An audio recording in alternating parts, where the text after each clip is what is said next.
Shalom, selamat pagi saudara-saudara, selamat bertemu kembali di program Tuhan Menyapa.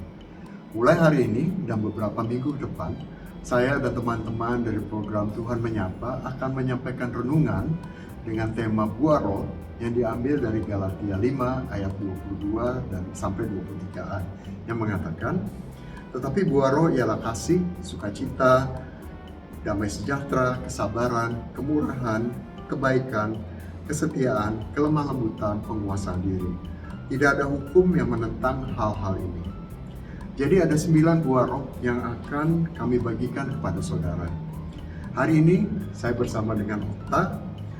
Kami akan berbicara tentang buah roh yang pertama, yaitu kasih. Selamat pagi Okta. Kelihatan tetap semangat dan sehat selalu. Selamat pagi kok, karena kita harus tetap terus semangat dan menjaga kesehatan kita. Kalau kita bicara tentang kasih, banyak sekali ayat di Alkitab yang berbicara tentang kasih.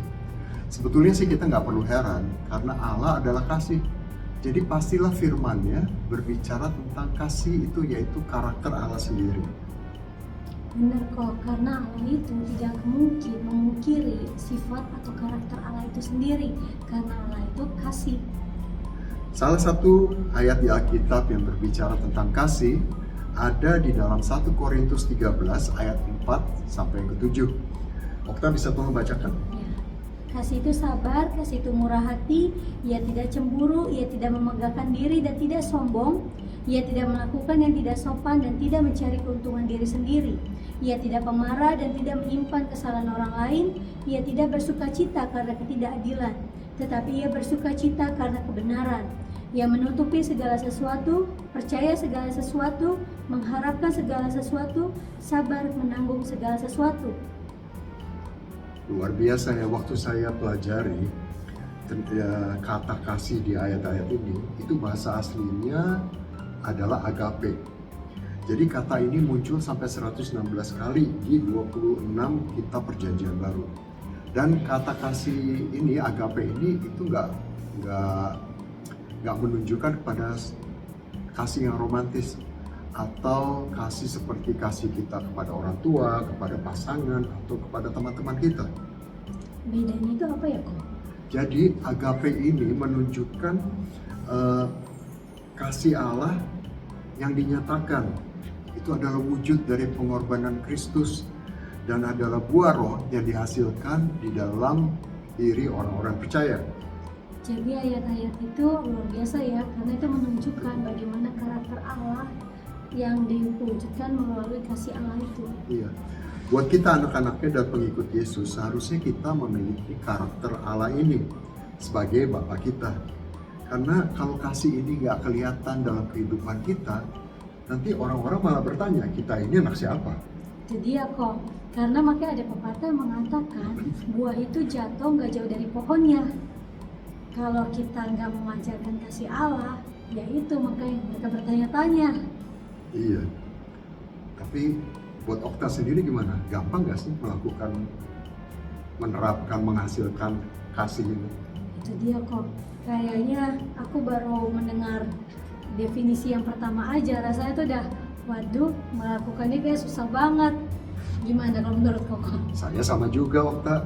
Apalagi kata yang pertama dikatakan kasih itu sabar. Padahal saya ini sering baru kesenggol dikit aja udah nyolot, udah marah. Itu istilah sekarangnya sumbu pendek. Belum lagi bentuk kasih yang lain, seperti murah hati, nggak cemburu, nggak sombong, susah punya nih. Dan kita juga sering terjebak dengan definisi kasih versi dunia. Di mana versi dunia kasih itu kasih yang berpura-pura, kasih yang munafik, kasih yang mementingkan diri sendiri.